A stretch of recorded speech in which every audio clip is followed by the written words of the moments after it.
I patiently wait, counting all the different ways we get to stay the same. I need a change. Can you feel them coming closer? Won't become some fallen soldier. I'm slowly losing my composure. I can feel them taking over now. I can feel them taking over.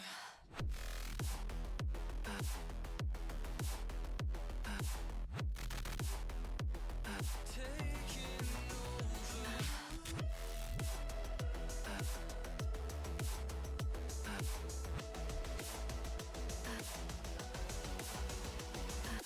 Can you feel them coming closer?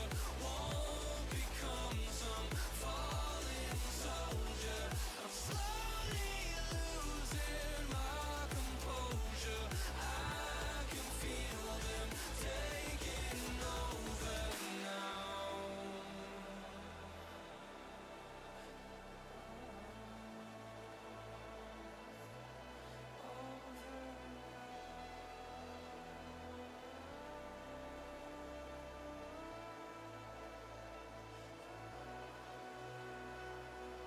And it's a feeling that I'll never forget. Black out the sky, black out my soul. To never be lit, never be touched. Ever I'm cold, I'm frozen in time. Holding the line, taking back what is supposed to be mine. I'm done with the shine, I creep in the dark. The only thing left beating's my heart. Give me one more reason to start. And if they come in to stay, I never do, but I pray. Get under my feet, under my skin and take me away.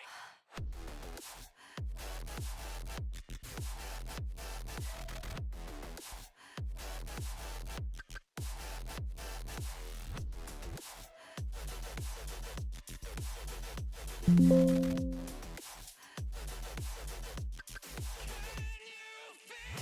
you feel them coming closer? Won't become some fallen soldier. I'm slowly losing my composure. I can feel them taking over now.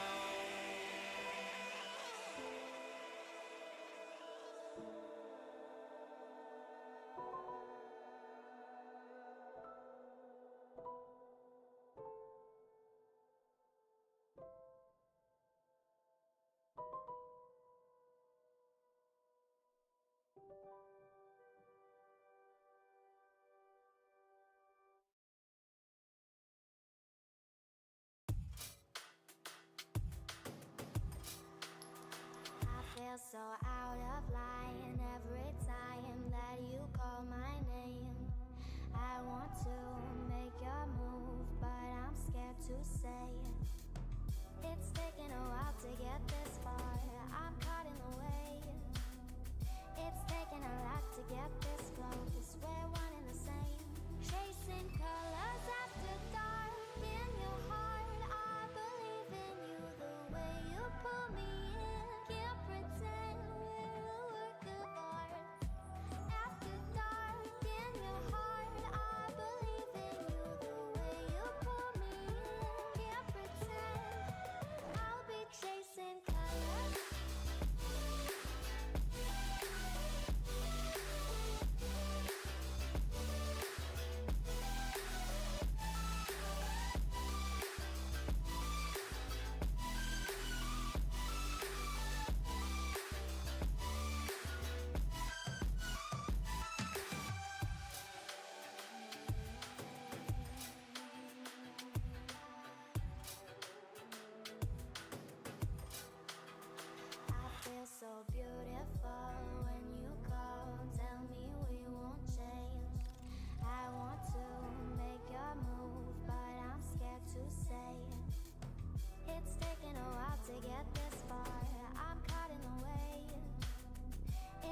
my head up, try staying in touch, but nothing stays the same. I lose the oldest game. You call, I miss, oh shit, I text and say I promise I'ma call back. Might be next week, we'll see, cause you know me, I can get a little off track. I used to be the life of the party, but now it seems that it's hardly. But you can always come over, no matter how you feel, whether you're high or sober. I'm gonna hold it down right here when the party is over. I'll leave the light on. When you need me, you should know I'm not gone. I wanna always be the door, you're not gone.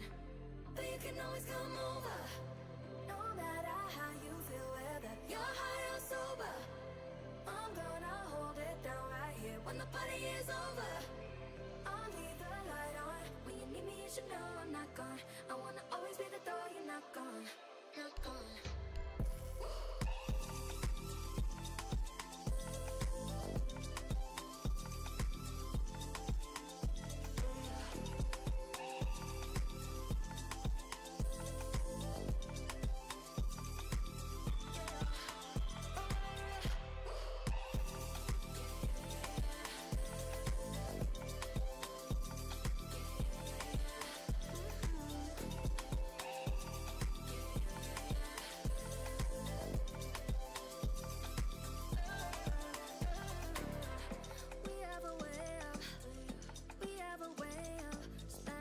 Away, but it only feels like days.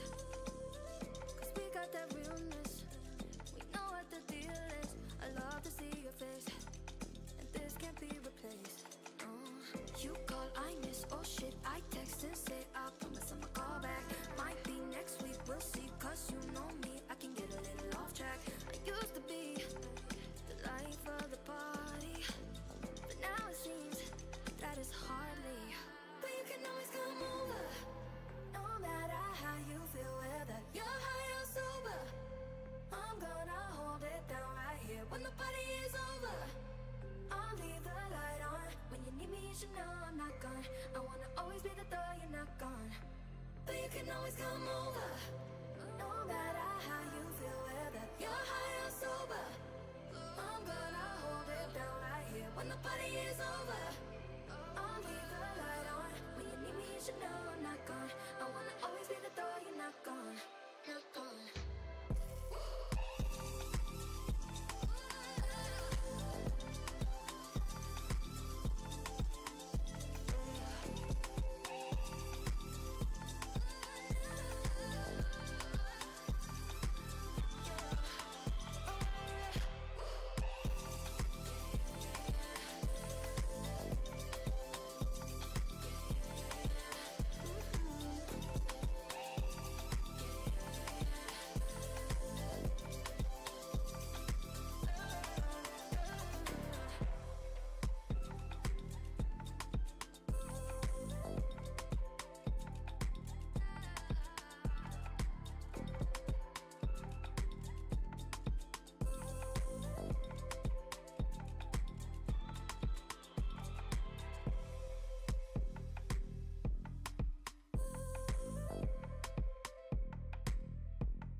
yourself.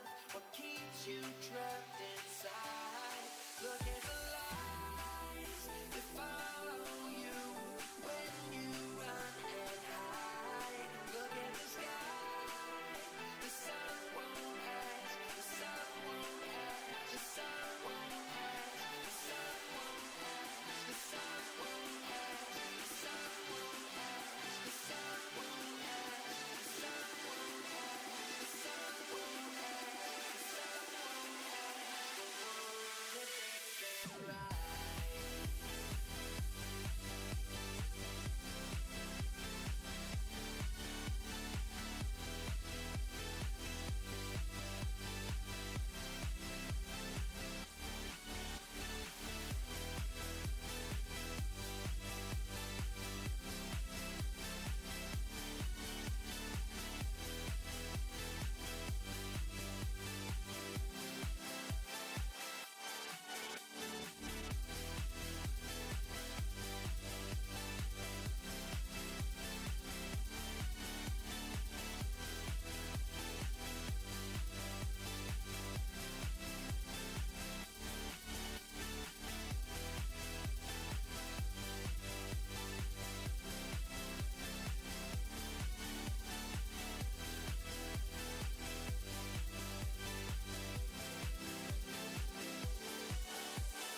Hello, everyone, and welcome back to Revival League Season 2. My name is Retro, and I'm joined here for the first time.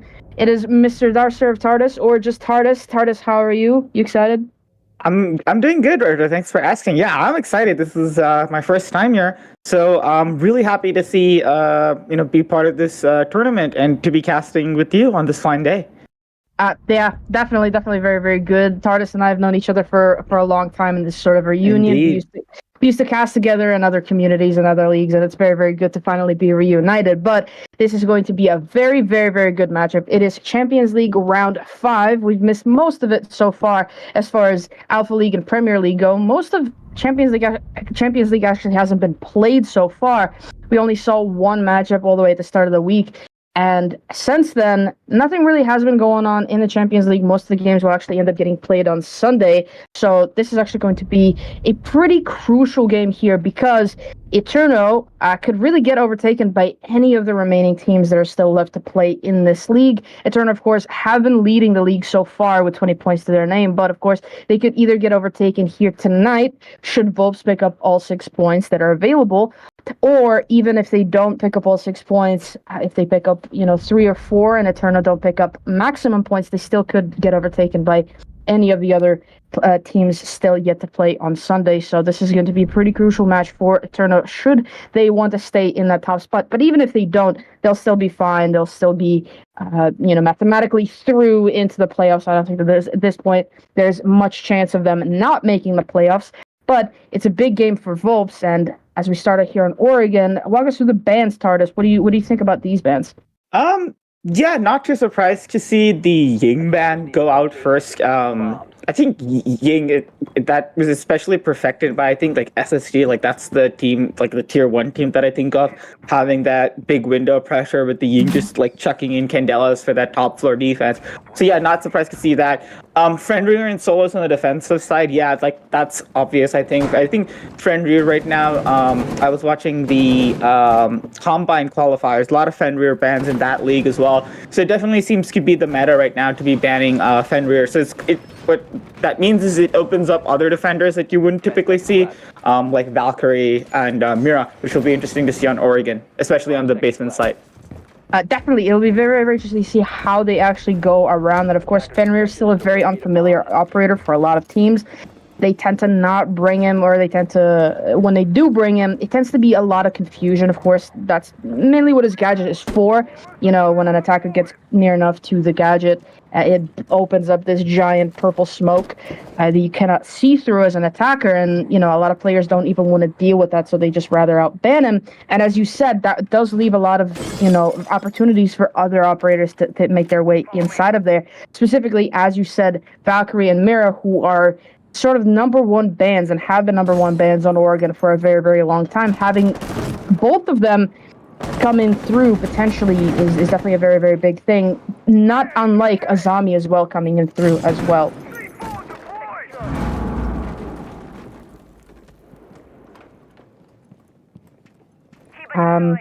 But unfortunately, something is currently going on with the stream at the moment. Cannot really get to the feed, so I do believe that the round has already started in the meantime while we were talking, but we'll only be able to get to that in a quick moment. But right there we go. Oh, so many things have already happened. So many kills have already gone. There goes the first one from VULPES. Meanwhile, their entire team is faltered, and Satori will pick up Kieran Zera as well. All down to Jono now. Less than 50 HP for him. The diffuser is dead and gone on the opposite end of the map, and there's not much he can do. He still has 2 of those grenades, but no drones. He has clones, the Ana clones, to maybe gather some information, but 90 seconds to go, 4 defenders to go through. It's definitely going to be a challenge for him should he even try to do something, or VULPES might just take this as an opportunity to have a bit of a timeout without taking the tactical timeout itself. Smiley face in the wall. Just he's there, the edge of saves. Can't quite get him. He does get him finally as he keeps re-peeking him, but there's still another player at the bottom of those stairs, and that will be Noit with the final one. The first round will go to ETERNO, and unfortunately we missed most of it, but it seemed like a pretty quick cleanup from ETERNO, and VULPES might be at a bit of a disadvantage here. Yeah, that I mean, obviously we didn't see too much of that round, but what little we did saw, you could see that Eterno was totally in control. Um, I think from like the few bits of the game we did see, it seemed like a split push, trying to get some attic pressure and then some bedroom pressure. And they didn't seem to have a lot of attic pressure, to be honest. I think whatever part of the wall was open may have been done by Eterno themselves. So I don't think VULPES actually like ever fully got the chance to set up in that phase. We're moving now down to the basement, which is usually where I feel like, and that's a Goyo canister that just got blown up. Unfortunate, It looks like it, yeah. Preemptive use of utility there. I don't think that was intentional by anybody. But yeah, interesting to see the team go to the kids' bedroom first instead of the basement. But here we are, the basement. This is an interesting thing I'm seeing now with the Tachanka playing an elbow. I think in the most recent patch, Smoke actually lost his shield, which I think really will open up how that elbow position starts getting played now, because it's like, are you going to keep the Smoke and bring in someone like a Frost who has the shield, or do you bring in someone like Tachanka, swap out the operator entirely, because you could achieve the same effect with the Tachanka here. So it'll be interesting to see how this plays out as Artec VULPES start their second attack. Yeah, they're definitely starting the second attack, and they are going for a sort of front side push. That was just narrowly avoiding dying there as Jonah, as he gets up onto that van. Ecomasters through the door, sees just a pixel change in color and takes the shot. Unfortunately for him, he does not manage to find the kill there, and it allows Jonah to start clearing out that top floor. Eterno very, very aggressive with their approach to this defense. No one really seems to be in the bomb side at the moment, apart from Ben, of course, on the Tachanka. Everybody else is roaming on this mid floor. They're holding each other's crosses, specifically inside of that security and top freezer stairs, of course, a very, very important position for the defense to be holding. Meanwhile, Nico Meister is looking to maybe go up into that top floor as well, and Satori will find the first one onto Rooney. That will be the mute with the first kill of this round, and there goes Satori with the second one as well. C4 will get blown up, take out Callum, and now that is any sort of soft destruction or any sort of roam clearing potential gone, as both Jackal and Sludge lose their lives. Yeah, this has been a great roam coming out of Eterno. The roam clear has essentially failed, in my opinion.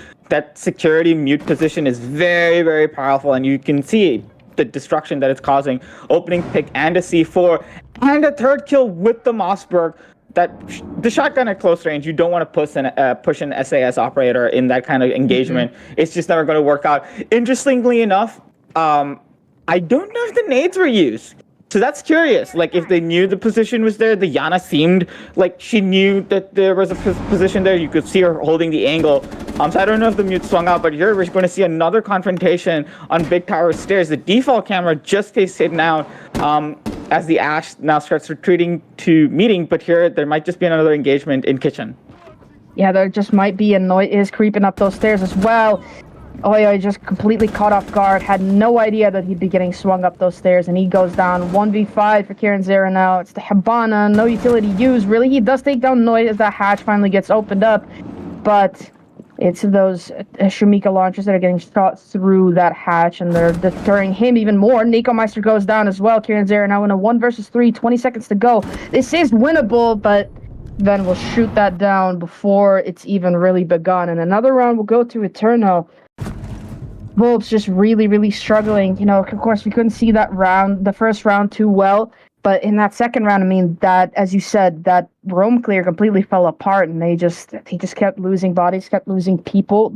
Haven't really seen them drone too much. They seem to be face checking a lot of things, which you really don't want to be doing, especially against a team like Eterno, who we know are very, very good at just taking up a position and forcing you to come to them. This is exactly what we just saw. I mean, it's a very default position to hold. You know, you have a player playing at the top of the freezer stairs, typically mute, and then you have the Jaeger with the ADS playing inside of security, and that's a very, very good cross angle held between them. But it didn't look like VULPES were really even aware of that. They didn't, as you said, they didn't use the nades, but they also didn't use the drones. They really had no idea what was coming for them in that entire area, and I really hope that changes for VULPES quick, because now trailing 2 rounds, really is not going to be any better for them going forward. No, the one saving grace is that this is now the tertiary, right? This is the one site where, again, not to make it seem negative, but it seems like VULPES are taking like a very like brute force approach to the attack here. They're definitely, you can see they're trying to strong arm their way in. They're like, okay, they're optimizing for speed. They're trying to take up positions quickly without actually like knowing what it is. And if there's ever a site that you can brute force your way into, it tends to be the tertiary site. What I'm seeing is a consistent lineup. This Tachanka seems to be a pick. Oh, sure, this could be an early engagement as the Jaeger of Eterno is pushing up to the Nook. I think the Nook just gave her position away, so the Jaeger should know that she's lurking around here somewhere. Yeah, he should be aware of that, but just as well, Jono, the Nook, should be aware that there's somebody there. Of course, as he shot out that drone, gave his position away, and now Jono stalling out a little bit, not really wishing to push as quickly as he might have wanted to originally, as he knows that he's going to be met with potential demise should he get any closer. But no, it's still just lurking around there, not really letting that basement floor be given up for free, and he will be rotating away from that basement floor now. But is he aware of the Nook still being down there? Here in Zera as well, opening up one of the walls, I believe, or maybe that was just him dropping from the banister. There goes a C4, and it will collect here in Zera. He did manage to open up one of those walls, but there's still another wall left completely closed. And Satori will find another one into Oi Oi Oi. And Satori just really, really good so far in this entire half. Yeah, this is like great. This is like great utility play coming out of Eterno. I think they're like synergizing their lineup, and Satori is like has gotten 2 of the opening picks in these last 2 rounds now, and potentially the first, depending on the replay. But yeah, the C4 being lobbed out, the timing was perfect. We're seeing the Nook trying to gain some ground again, but here, I think this is the same issue that Arctic has been having. Oh, but they get the pick, so trying to pull the tide back in a little later here. But like I was saying, I think the biggest problem for Arctic Wolves here is just they don't seem to have any map control, and that's been their biggest problem through the 2 rounds we've seen so far, and potentially even the first. Yeah, it definitely was an issue so far. Jono using one of those drones as a bit of a bait instead of for actual information. He goes for a swing. How is that even a miss? No, it's still in this engagement. Rooney will find on Satori. That's finally a refrag, but so much time has already been wasted. They're now down to the last 30 seconds of the round, and Rooney is on such low HP, he might as well be dead. And he is dead. All down to Jono now, once again, in a 1 versus X. This time, it's 3 to go up against. Ven is on very, very low HP. He could find him. He does find Nikomeister instead. There's that Jaeger still pushing up those freezer stairs, and he's just waiting, and he finds him anyway. That's the 3rd round in a row that goes Eterno's way. And, well, as you said, that's the tertiary site. It was the best opportunity for VULPES to really gather something here, to find some momentum, to try and cut the momentum down that Eterno so far have gathered. But now with the full site rotation being unlocked for Eterno once again, I'm really starting to worry for VULPES and how this is actually going to turn out for them throughout the rest of this map. Yeah, I agree. A really funny thing that I saw in that round, which I just kind of found hilarious, was I think that was the first time we saw a player put out a drone on the attacker side. So I'm curious if I'm going to keep an eye out on the drone economy right now. Like this round is going to be interesting to see how the drone economy gets utilized. We're seeing a different lineup here. The Tachanka's been put away in favor of the Warden, and we're seeing an Azami being brought out. Azami, I feel like Azami in general tends to be over-tiered in my opinion, where she's like just good everywhere she is. But I think using those Azami barriers to hold down like the trophy bedroom extension, using that as a power position, and like you said, Retro, Eterno seem to be very, very good at just saying, these are our power positions and we're just not going to let them go. Like we'll just like use all the utility we have, just utility soak the attackers until they have nothing left, and because they're in power positions, they're just going to win the gunfights. As you can see, the Azami barrier being placed in trophy right now, like I said. So it'll be interesting to see how Arctic will counter this. They have EMPs and they have just 2 sets of nades. So this is going to be crucial. They'll have to be intelligent about how and where they deploy these nades and EMP nades. Yeah, that'll definitely be time will tell how that will get utilized. And it seems like you were right in that first round. They are going for a bit of a split push with that front side of the map and, of course, the backside of Attic as well. But there's a couple defenders still holding down the fort here inside of the tower, not really allowing them too much presence. So they're going to have to waste a lot of time trying to clear out these positions. Callum, free-firing through that window, finds so much of Nico Meister, but not enough to kill him. There goes Jono instead for the swing. Does finally find the castle, but not before Ansatori finds the kill onto Kieran Zera as well. Noit will find Rooney, and that is now their primary hard breacher gone, as well as, of course, the Dokubi with her remaining logic bomb and those EMPs that you spoke about. I mean, this really could now be bit of an issue here for VULPES, but Oyoyoy is in a pretty good position to maybe get an unsuspecting swipe here onto safes if his stars align correctly. Then taking a lot of damage to, I believe, one of those breaches, or maybe it was one of the fire bolts coming down on top of him. So he took a lot of damage, dropped away down through the hatch, and now with the final 90 seconds still remaining, VULPES are in a bit of a stalemate, just trying to get a kill or two. They find one on the Ven. Safes will immediately find Oyoyoy, however, and now it's a 2 versus 3 for VULPES once again. We're seeing the Callum pick a position in Attic. It's a 1v2 with, I think, the Azami being above and the Mozzie being down below. This is going to be an interesting gunfight. Ansatori is trying to engage the Capitao, but it's the Mozzie who comes in from behind and gets the final pick.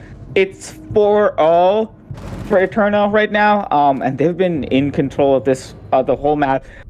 Just pointing out, when it was a 2v4, it was interesting to see because they only had 2 drones. So again, I think information and just not knowing where players are right now seems to be the biggest issue for Arctic VULPES, and I would like to see again how they improve on it.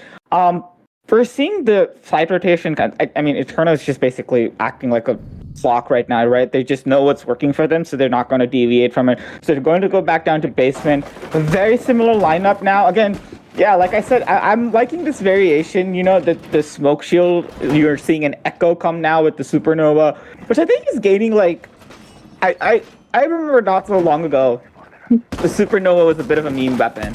Yeah. Right? Like, you'd be running the supernova and people would be like, really, are you running the supernova? And then, my favorite team, and at least in North America, T1, Dark Zero, I think you had Panbazoo just like rocking the supernova on Amaru. And I think since then, or at least that's when I saw it in the mainstream, I think since then people have come around on the supernova and they're like, okay, you know what? Maybe this weapon's not so bad.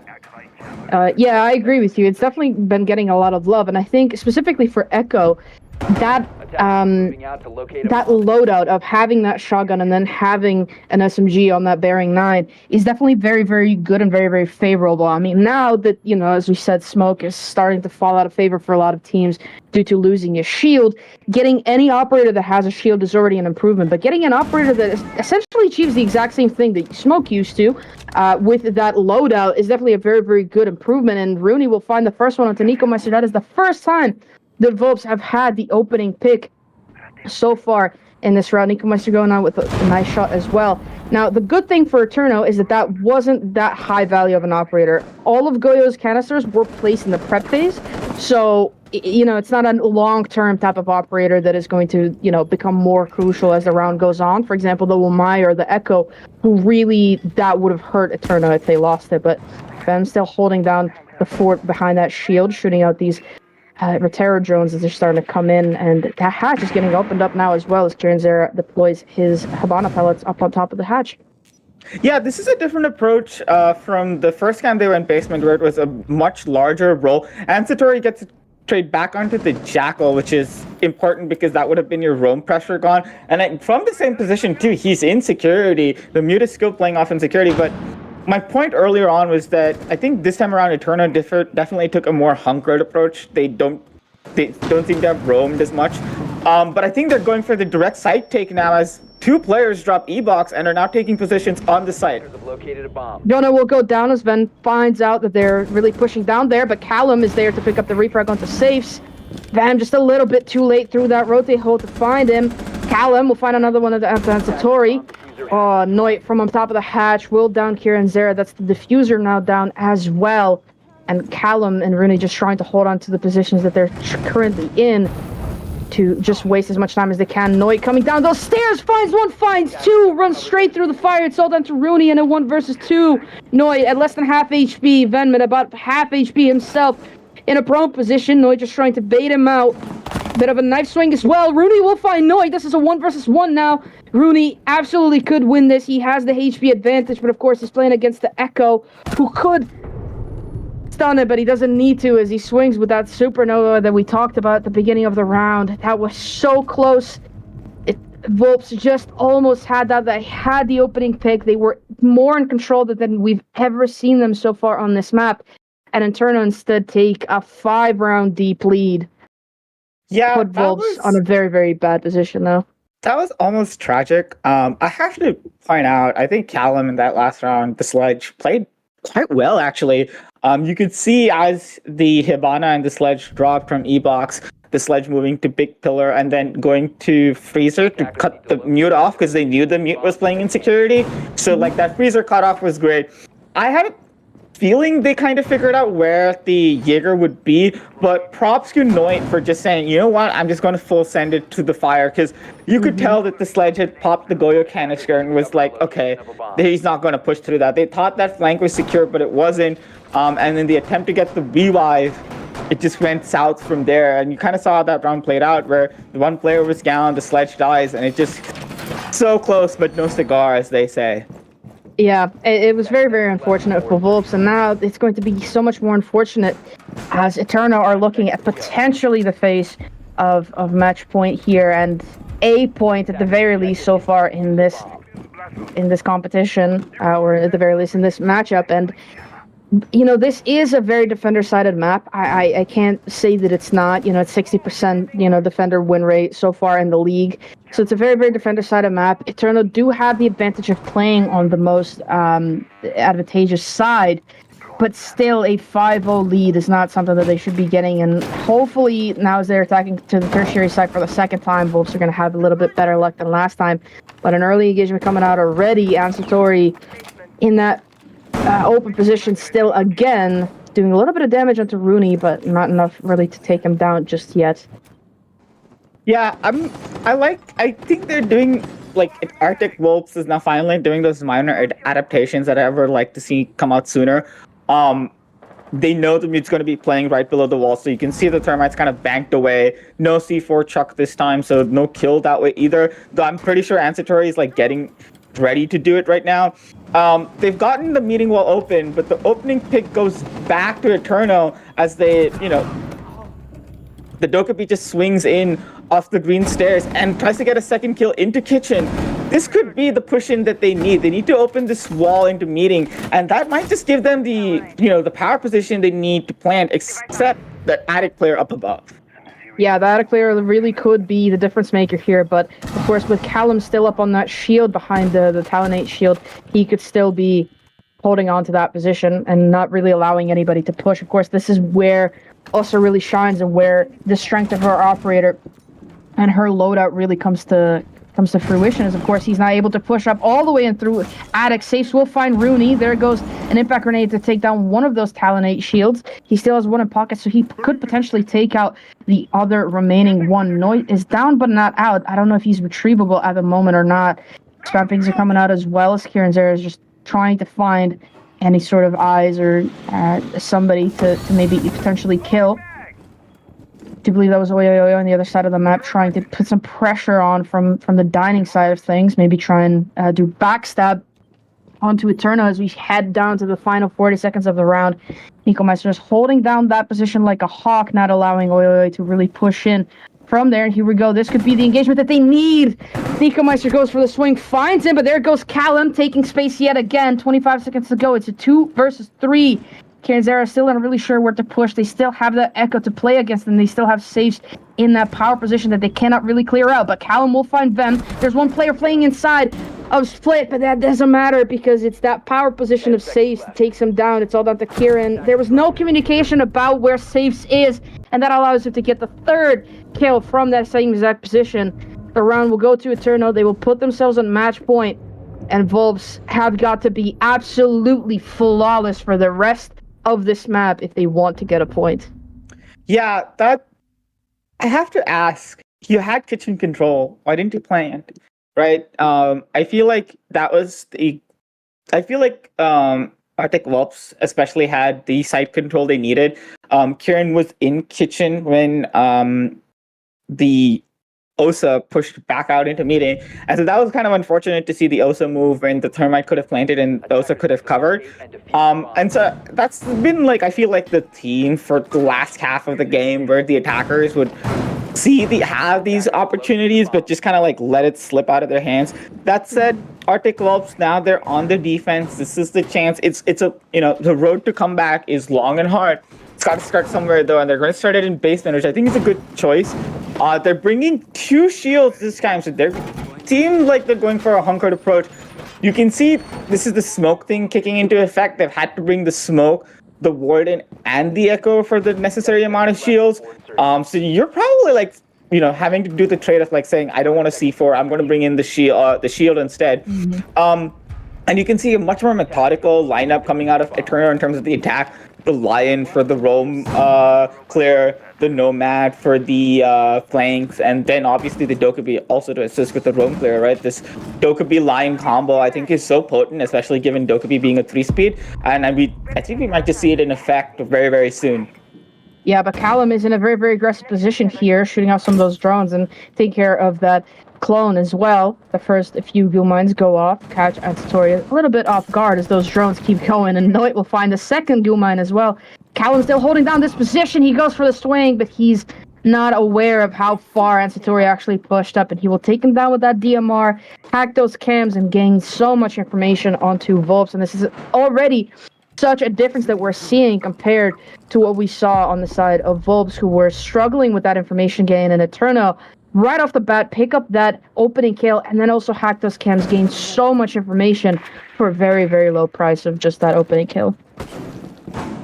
Yeah, I think the opening game department has been completely dominated for Eterno. I think I think only 2 opening picks so far have gone for Arctic Wolves so far. So they've had, so they've had almost all of the opening picks, which is good to see that as well. You can tell the pace is dramatically different. Nico Meisker in the Nomad has taken up the position on Big Tower Stairs. He's holding this rotate off. So you can see the mid-round now with another kill on the Big Tower position from the Nomad that we were calling out earlier. And so yeah, now Eterno, they can just kind of like relax and just wait to get the execute into position. Yeah, they can definitely just hold it down, but Rooney will find a Satori. That is now the Dokkaebi gone, of course, not before the damage has already been done by that operator, those logic bombs, and of course those kills. But Nico Meister pushing down those stairs will find another 102 Rooney. That is now the Echo gone and any plant denial gone with him. Kieran Zera and Oyoyoy now all alone make that Oyoyoy all by himself now. The Warden in a 1 versus 4 can't do anything when we find the final 2. And the round will go to Eterno, as will the map.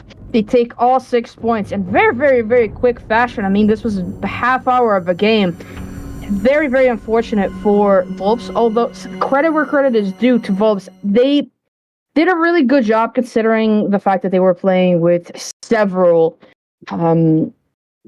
substitute players who, they're not comfortable with them. They don't have the synergy that they would with the complete team.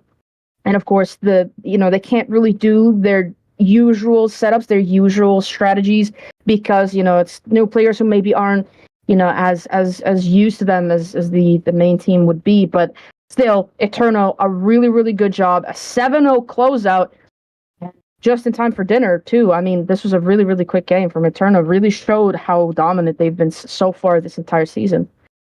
Yeah, that was a pretty decisive match. Eterno going 7-0, and yeah, I think it's worth noting Arctic Wolves definitely playing with substitutes. You could see that in the gameplay. The way they played felt very improvisational, to put it that way, right? There's It felt like they were trying to like figure things out on the fly. It didn't necessarily seem like there was a cohesive plan there compared to the one attacking round we saw out of Eterno. But as we move on to the next map, I'm curious to see how that goes. Chalet, I feel like, is a much more balanced map, for what it's worth, at least in T1, right? So it'll be I personally prefer Chalet to Oregon. I think Chalet is just a more free map, just lets you do more things. There are more power positions to play and hold, right? Or at least you can hold them differently. I think like Library on Chalet is a very important place. I think the way Dark Zero plays it is very different from like the way some EU teams play it, right? And so it'll be interesting to see how these teams do on Chalet. I think Arctic Whelps can benefit from going to Chalet. I have a feeling that, the kind of like, because Oregon is one of those what I call default maps, right? It's a lot like Clubhouse. Like there's just the one way to do the site, right? Like CCTV on Clubhouse, like open CC wall, do this, very checklisty. And Oregon's also very checklisty. I feel like Chalet is less so. Maybe like the basement side, that's probably true. But it'll be interesting to see how this goes. Yeah, definitely. But before we head on to Chalet, I do want to just quickly, before we go, say the MVP, which I feel like it'd be pretty foolish to not give it to Ansatori. I mean, he was there for those had to opening be picks. Ansatori. I think he every round he was 4 there towards the end of it. I think he was 10 and 4. Yeah, he was just playing his guts out today. He was rocking it on that mute. Like, it was fun to see him play that mute. He was switching back and he was making full use of that kit too, right? It wasn't like he was just using the SMG. He was using the SMG. He was using the shotgun. He was getting C4 kills. So he was like pushing that operator to its like maximum potential. And it was really fun to just see those plays come out of him. Definitely. I mean, you look at mute and you think, oh, this is a support operator, this is a support player. And despite that being true most of the time, he was out there getting those opening picks pretty much every single round. That was definitely very, very impressive. 3 armor too. Like, you can't forget that. Mute's like a 1 speed now. Like, he is not like the 2 speed, right? Like, yeah, like you could like there was a time where you could roam with Mute and like people would be like, whatever, right? You could do that, right? Like I think Mute is traditionally played more as an anchor op. But yeah, like, especially now with those changes, like, he has become more of an anchor operator than ever before. And to see Ansatori he was playing, like, close to site, but he was playing with like, a fair bit of mobility. Like, he was moving around, which was fun to see. Yeah, definitely. But, that will close out this map. We will be taking a very, very short break, so don't go anywhere. When we return, it will be Chalet. Don't go anywhere.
Hello, everyone, and welcome back to Revival League Season 2 Champions League Round 5. My name is Retro, and I'm back here again with TARDIS. TARDIS, are you ready for the second map of this matchup? I am. And I am curious to see if we're going to get another 7-0. Like, how long is this going to take? I would have planned my day differently if it's going to happen again. I had plans, and now I don't know what to do. So my day is ruined. Thanks, ETERNO, for going 7-0. Thanks so much. Thanks, We're seeing the bans roll out. The first ban, Hibana. I'm curious to see if this next ban is going to be a Flores ban. I think if there ever was going to be a Flores ban, Chalet screams a Flores ban. And then I'm going to place money on a Valk ban and maybe a Fenrir ban. I'm curious to see if the Solus comes, or we get to keep the Solus through this ban phase. Okay, I think, Correct. well, with the Flores ban, which you did predict correctly, I think that we're, at this point, going to have to see an Azami ban.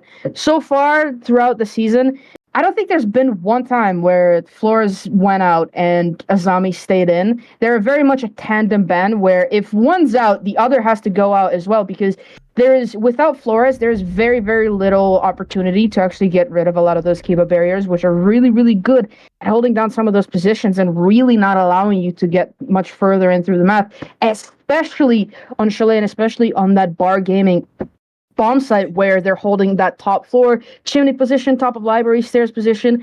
Very, very important to hold those down with the Kiba barriers. And if Azami actually makes it through the ban phase, this is going to be a very, very interesting matchup. I was completely wrong. You were somewhat right. This is going to be very, very fun. I am pleasantly surprised that we did not see the Azami ban come out of ETERNO, because they were the ones who ran the Flores. Right? It's like, what? Wow, like you must have a plan, or at least I'm hoping you have a plan, right? Seems like a foot gun ban, or has the potential to at least be a foot gun ban. So we'll see if that happens. They're the ones, again, starting on the attack. We're seeing a Kali pickup. I don't know if that's for utility clear. It's on Ancitory, which I would be surprised if you kept your top gunner from the last game on the freaking Kali. Don't do that, please. Take it off him. He's playing well. Like, I think Pengu said it best, right? Where he was talking about like his old G2 Penta days, where they were like, if a guy was feeling it, we told him take the gun and run, right? It's like you don't want to put the guy who's feeling it on a cold position. Like he's feeling hot, keep him hot, right? Like stoke that fire, like let him get out there, let him make plays. And we see the switch come in now, thank God. He's moved on to the Thatcher, which I think is like the best position for him. It slots the mute equivalent of like the kind of like open up the play kind of potential here. With the first side being basement, I'm going to curious to see if we're going to see like a back garage take, opening up the kitchen hatch, or at least gaining kitchen control and then opening up those wine walls, basically. Well, interesting to see. There's an Amaru still in action and ready to go as we get into this first attacking round of Chalet.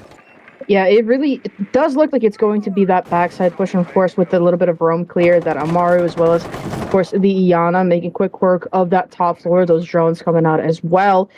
Callum in an aggressive position yet again, just looking to maybe clear out some of these drones or maybe even find one of these attackers. Of course, that could have been saved if Callum was positioned a little bit better, closer up on that window. He definitely could have found him on that backside. But now, very aggressive is Rooney up on this window, does so much damage onto Noi. I don't know if he's even aware of how much damage he did there. Could have actually gotten the kill as well, but unfortunately he does not find it. And there goes the opening pick as Red Cannon makes his way throughout that map, finds the first one onto Noi. Nikomeister is immediately there for the refrag.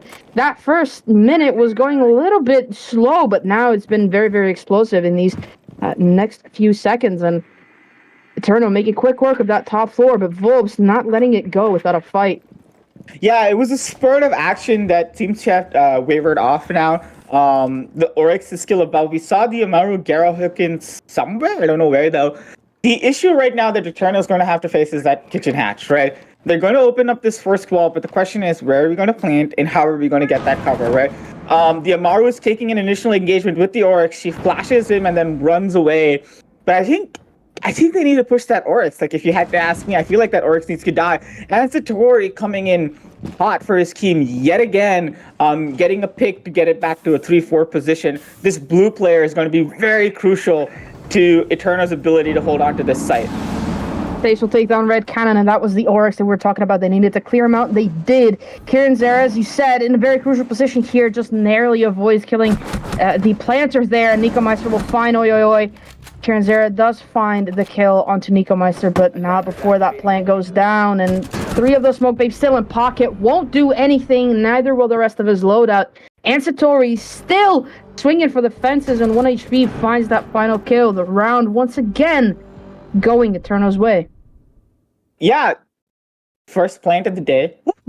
Or at least first time the diffuser's at least been put onto the floor. Like, at least that is true, right? But yeah, Ansatori, man, he's just doing it all today, huh? Like, yeah, like really. he swings, he shoots, he plants, he comes in, overpants. I don't know. Either way, like, great first round coming out. I think Safe's getting that kill onto the Oryx or Red Cannon super crucial, because I think that vertical power that Arctic Wolf still had could have really made that round go south. We've seen how quickly these rounds can turn. I think it was a 4v3, right? So it was teeter-tottering at that point, right? So I'm glad that Safe got the kill. But after that, it was pretty simple and sweet. Excuse me. Yeah. Oh, I have a question. I have to really quickly question, where were the smoke babes? If the smoke babes were used at all, I don't remember any being tossed out. So They were not. They were not. So yeah, No. a little bit of Zera died with all 3 in pocket. The smoke definitely did die with all 3 in pocket there. So maybe some better utility play, but hey, again, let's just see. It was only the first round. Yeah, it was only the first round, but unfortunately, I really hate for it to be, a telling one. Of course, they're immediately switching up the sites. They decided to go down to that bar and gaming site instead. Of course, it is the strongest bomb site so far on Chalet. They might have tried to go for that basement site first to maybe get a free round on it, just, catch Eterno off guard. But, you really at this point as a team playing in Revival should be aware of the fact that Eterno are very, very good at dissecting whatever it is that you can throw at them. They're very, very good at joining out your setups and countering you perfectly. So trying to get a free round on Eterno really could backfire on you, and it just did for VULPES, but they're still not letting it go down. Oi, oi, oi. Very aggressive position this time, as we saw from Callum before, but Nico Meister on the Nook is already inside of that kitchen, taking down Rooney. That's the warden, a very, very important operator. The Ying is on the board, but not in the lobby at the moment, so it's not really going to matter that much. But of course, it still could. Oi, oi, oi, pushing down onto Nico Meister and maybe pushing up from the basement. I'm not too sure where he came from, but he does get that refrag. Nico Meister just sort of walking around without a drone, without any sort of information. It goes down and leaves Eterno without a man on their side. But of course, they still have plenty of utility, plenty of those grenades to take down anybody else. But oi, oi, oi, through the wall, we'll get a wall bang onto Noit. What just happened? Yeah, that was like the most random wallbang of all time. I for a second thought that maybe it was friendly fire. Like, that's what I thought for a second. I was like, that's weird. How did he die? And it was the dog on those stairs just randomly wallbanging. Hey, it happens every now and then, I guess. But this is good. Arctic Wolves finally in the lead. They seem to be in better control of this round. Red Cannon taking a kill onto Ansatori, the star player for Eterno so far. It's down to a 1v4, and I think this is the first time in the series that we've seen Arctic Wolves just be in such sheer control of the whole thing. And there you go, oi, oi, oi, taking the last kill. Yeah, I have to agree with you. That was definitely very, very dominant from from VULPES, and Kieran Zera is there with we got one. They're very, very excited to be getting a round finally. After what was 8-9 rounds of gameplay, they finally got their first one. I think that was their first in 9. Yeah, that was it's been a while. Yeah, it's definitely been a while, but they were very, very dominant, very, very secure, and definitely not letting themselves get carried away with anything. Oi, oi, oi was playing very, very aggressively on that dock, managed to get that initial refrag and the kill onto the Nook, and then was just there for the follow-ups, as well as, I do believe it was Callum on the Frost who got to get a knife kill onto somebody who may or may not have walked into a Frost mat, or it might have been just a regular old down, and then he knifed him. I doubt that he just walked up to him and knifed him. That would be pretty silly if that had actually happened. But in either case, VULPES got that round, and denied any more momentum from forming for ETERNO, and now have unlocked themselves another bomb site, which will be kitchen and dining, which of course is another pretty strong bomb site for the defense, but of course it will require quite a lot of work from VULPES to actually be able to pull this into another round win. Yeah, you can see they're hunkering down on the trophies or the solar stairs position. You stack up 3 ADSs and basically use that as a utility sink. It's at times like, opening engagement goes not in the favor, but yeah, the Oryx has suffered a lot of damage there. No Doc on the board this time, so that Oyo is going to stay at that HP for the remainder of the foreseeable future. But before that engagement happened, what I was going to say is I was curious to see if we're going to see a library engagement come up, but no, I think ETERNO seems fairly committed to this solar take, as we're 30 seconds into the first round, coming up on the first minute of the game. Yeah, but it does look like they were rotating around. I think they initially wanted to go for that, full north side push on that Solarium side, but they decided to rotate out around a little bit, and Rooney could just be getting caught off guard here. The Nook is waiting for him behind that washing machine, and we will find him from the shadows. I don't think he was even able to see him behind that basket. Of course, it's a bit of a head glitch, and he found him. Oi, on a sliver of HP now, joining Kieran Zera as well. Such low HP, they might as well be dead. A grenade will fly through the window, won't find anybody. As we near that halfway point through the round, ETERNO looking a lot better for wear than they did in the previous round, with, this being effectively a 5 versus 2, considering that 2 of the remaining attackers or defenders are on very low HP, but they're still taking their time, droning out a lot of these positions and opening up a lot of these angles, just trying to get those walls open up as well. Of course, the oldest duo in the game of Thatcher and Thermite getting ready to open up this kitchen wall, and this is where we're really going to start to see the attack come together as they start to collapse onto the bomb site and try to get that plant down. Joining his team as well, Kieran Zera trying to push down those west main stairs as well. Nico Meister is still waiting for him to actually push down and saves. And Red Cannon could have the next engagement here. Kieran Zera will go down to a frag grenade from Nico Meister. Oi, in a good position here to maybe get a flank killer too. But of course, it's going to take a lot of work for him on that such low HP. Red Cannon will take down Nico Meister just after Knight will take down one of his remaining teammates. Then going for the plant. Red Cannon caught upstairs, can't really move too much. They know exactly where Oi is. A plant will go down. And it is down. The timer dwindling away from them. Oi, just finding that kill onto Sledge. Meanwhile, Red Cannon will find another one, but saves some Venmer there in that final 2 versus 2 to find the final kills. Each one picked up one for themselves. The round will go to ETERNO after it really looked winnable for VULPES. Maybe if they had more HP, maybe if they weren't caught up in such unlikely positions, they would have had a better chance of actually winning that. But that round will most certainly go to ETERNO, and they put themselves back in the lead. Yeah, that was a much better round from ETERNO. I think they realized the crucial mistake they made the round before, which is round 2, which was the overextension by the Nook. This time around, Nico Meister on the Nook was playing far more reserved than he was in the previous round. So they never overextended. They never lost the pick that way. Obviously, you saw Arctic Wolf suffer. They tried to be aggressive in those early engagements, which, to their credit, that's a legitimate playstyle, especially in something like Chalet, right? You can be a more aggressive. It does behoove you to be a little roaming about the place, right? So I give them props for that. They've brought the Doc back, which I think is a good idea. It seemed to be working, and if they are going to be playing this aggressive, let's try and take these opening engagements, or let's try and not give the attackers any run or get cheeky. I think bringing the Doc is good because, if you take, especially with the Doc changes, right? The bailiff, the overskimming, all of that kind of good jazz. I think Arctic Wolves now get some breathing room this time around if they, lose a lot of HP just to these gunfights, but they still somehow make it out alive.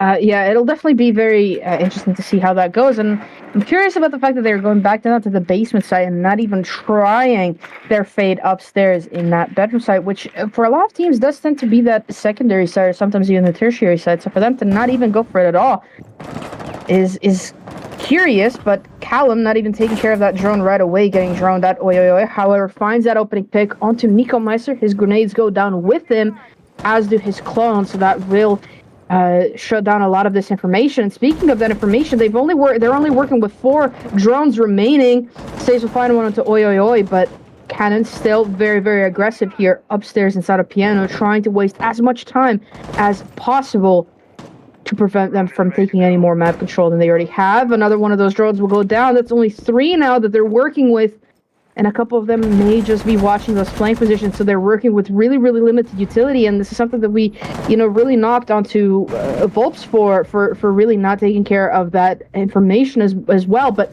ETERNO this time are the victims of that information.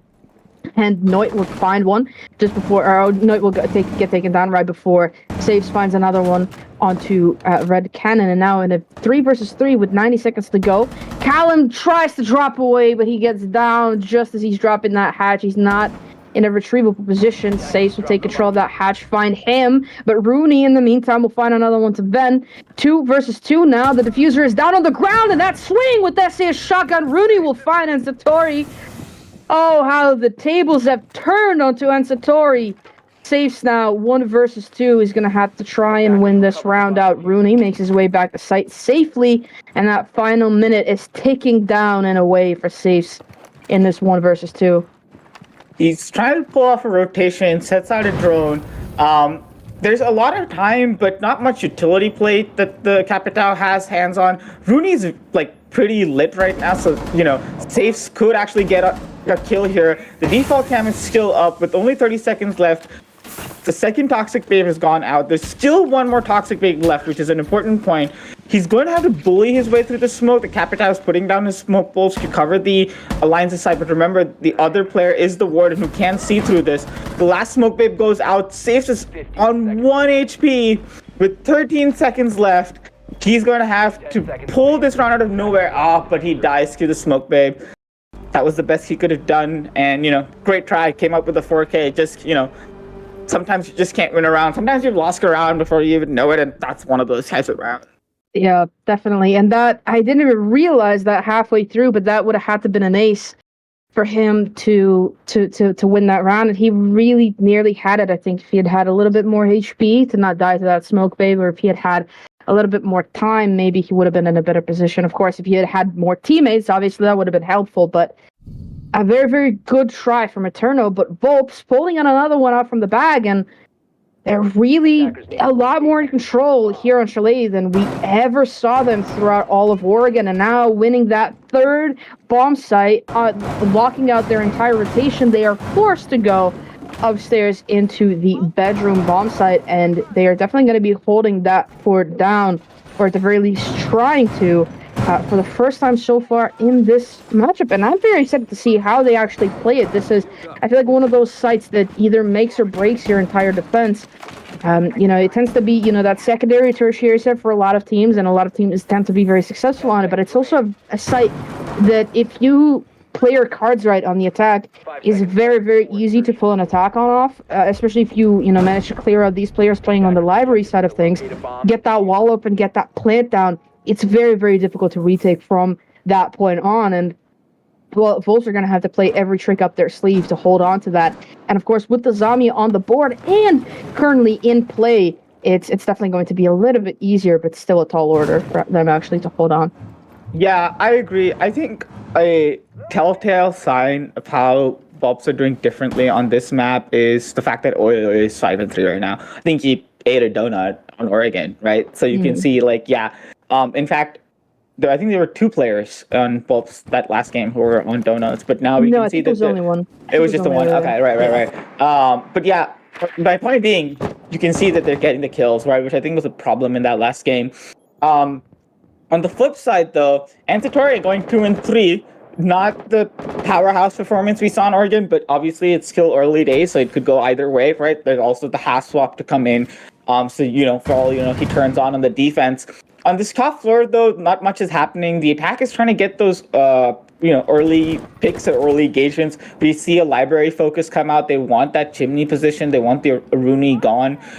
They have two names, of which they just used one, and Venom just dies to a peek from Callum, and Oyoyoy gets his own pick somewhere else on the map, taking out Nico Meister on the Yana. Yeah, that is really, really, really bad now for Eterno. They have not only lost those frag grenades, but they've also lost their only hard breacher. No, it does find one to Callum, but oh my goodness, the rest will fall. Safes in a 1 versus 3, trying his hardest to try and win this round out, but back in that clutch position again after just narrowly losing that round last time around. Oh, an engagement coming out here against Oyoyoy. He does find a kill, but takes so much damage at the back end of that, and now having to push all the way into the bomb site against the Azami, who's still working with those impact grenades. Of course, one of those could catch him. They don't, luckily, but he's still got those Kiba barriers, as well as 3 smoke babes in the pocket of Rooney as well. This is a very, very tall order here for Stace to actually try and win this round out. 40 seconds to go. A shield that he still has to clear. Of course, he does have some of that utility still, but of course, those Ash charges could get caught by the My Magnus that are still remaining, and he's going to waste one of them on this Siri Gate as well. There's still one more Siri Gate for him to go through, and he's going to have to waste that one as well. No information whatsoever in his pocket. One of those smoke babies will come out, taking a lot of damage at the back end of that. 15 seconds to go. Pre-firing through the window, narrowly finds one of them, but misses by just a little bit. Another smoke babe will come out.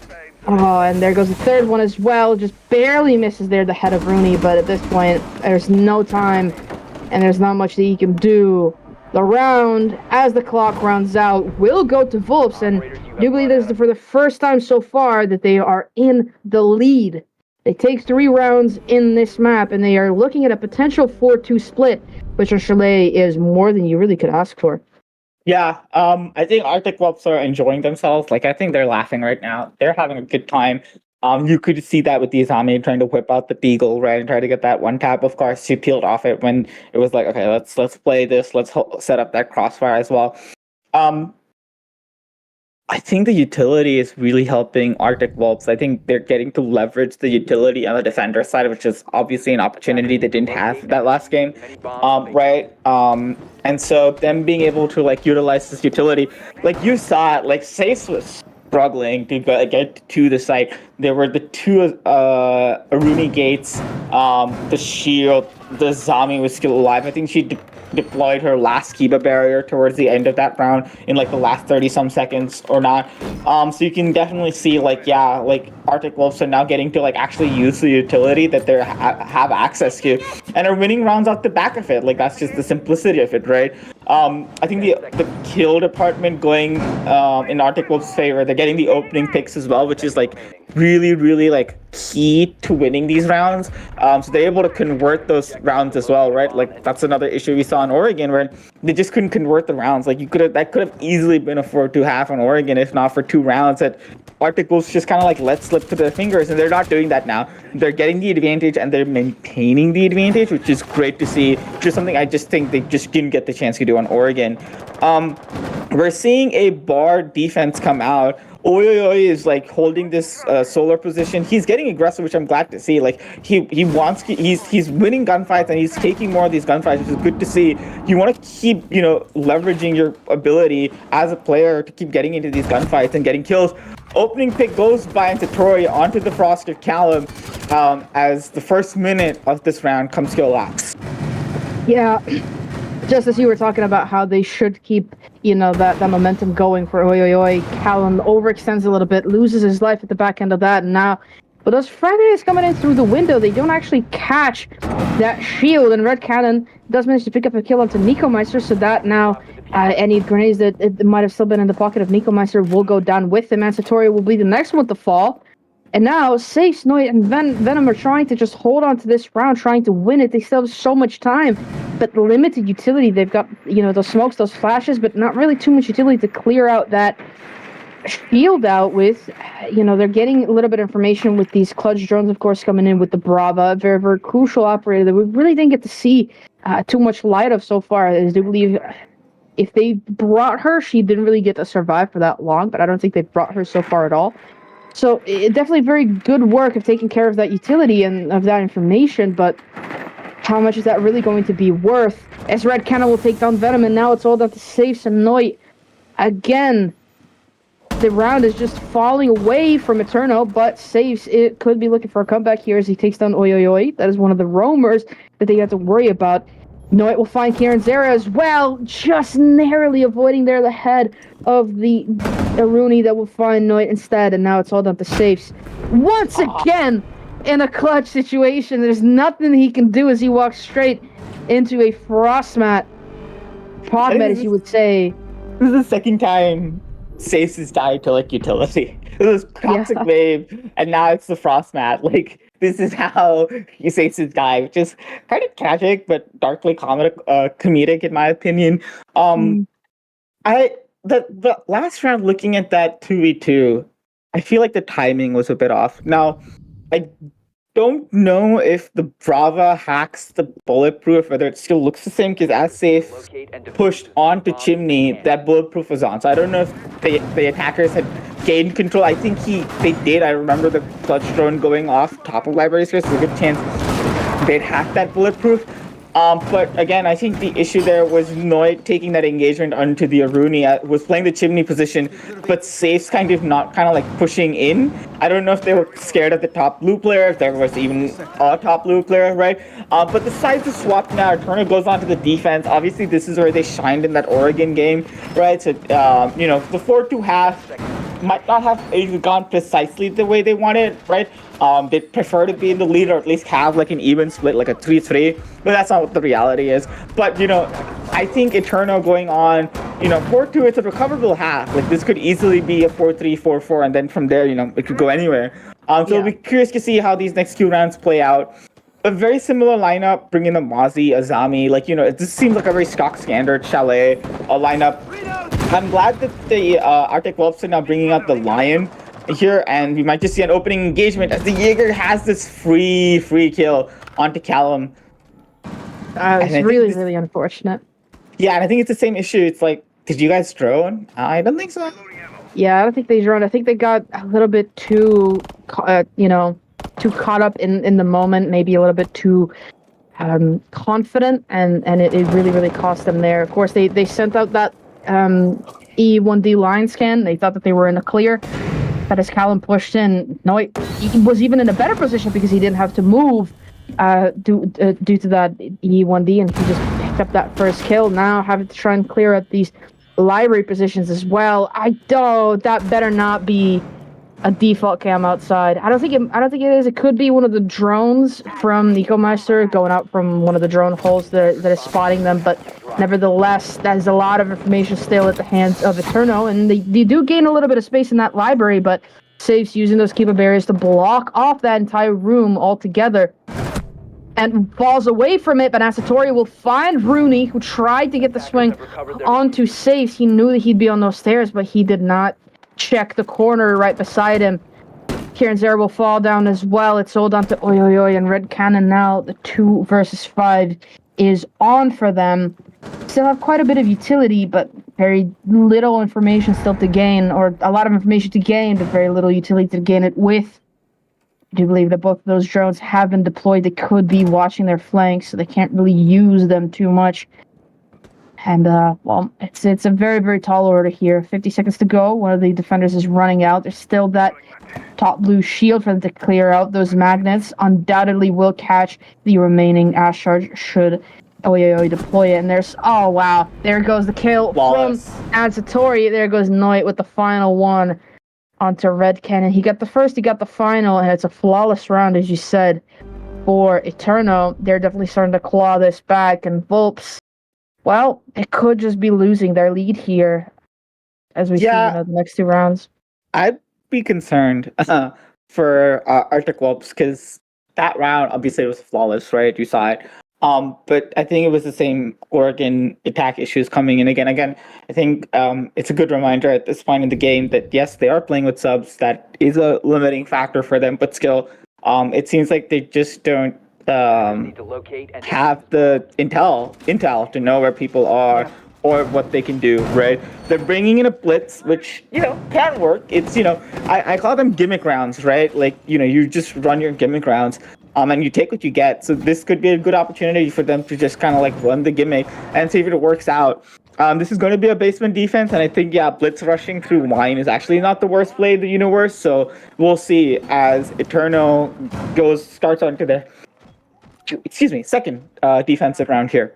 Yeah, second defensive round. And it will be, on Chalet. Of course, we saw their 6 nearly flawless rounds on Oregon before, but I think you misspoke there. It's not a basement defense. It is a kitchen site defense instead. So this top floor presence will be very, very noticeable right from the get-go. And interestingly, they're bringing this castle, of course, to hold down a lot of these positions. Now, this is, again, what we spoke about before with ETERNO being a very, very, bogged down team of they will find their positions, they will scrim those positions, they will figure out that they work, and then they will just hold those positions for the rest of time and force you to come to them. And that's exactly what we're seeing. And Noit downstairs will find that opening kill yet again. It was an engagement versus the Glass.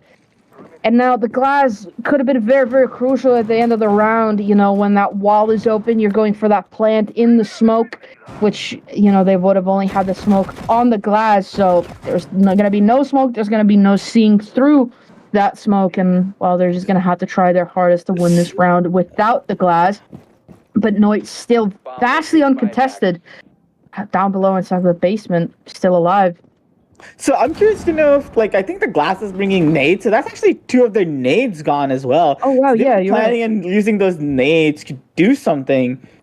That's crucial, because you've lost that utility now, right?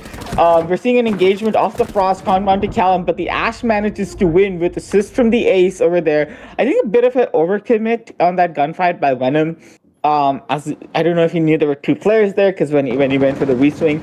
But we're halfway through the round. It's a 4-4 dead heat.